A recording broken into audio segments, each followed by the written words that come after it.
నేల టికెట్కి జరిగిన magic disco రాజాకి ఎందుకు జరగలేదు? డిస్కవరీ గింజలలో మాకు ఇంకా ఆశ్చర్యమే అది, ఎందుకంటే అది మాకు బాగా నచ్చి చేసాము, ఇష్టపడి చేసాము.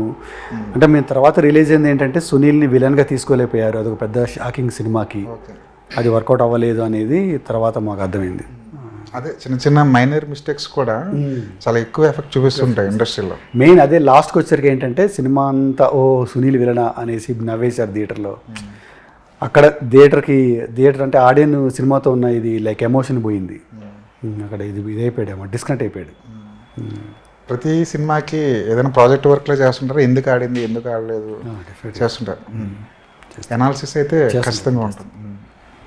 తర్వాత నేను రివ్యూస్ చదువుతారు.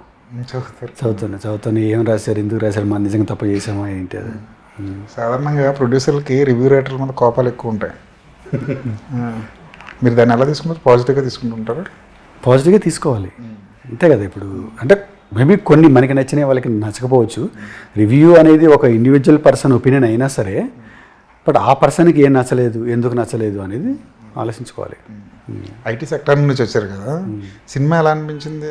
అంత డిఫికల్ట్గా అనిపించిందా ఐటీ సెక్టర్తో పోలిస్తే? అంటే రెండు టైప్స్. ఐటీ సెక్టార్లో ప్రతిదీ ఆర్గనైజింగ్ ఉంటుంది, ఇక్కడ ఇన్ఆర్గనైజింగ్ ఉంటుందండి. ఏది ఆర్గనైజింగ్ ఉండదు ఇక్కడ. సో ఈ ఆర్గనైజింగ్ లేని దాంట్లో నుంచి మనం ఎలా వర్క్ చేసుకోవాలని నేర్చుకోవాలి ఇక్కడ అంతే. బట్ కష్టమేం కాదు, దాన్ని మనం ఆర్గనైజ్గా చేసుకోగలగాలి అంతే.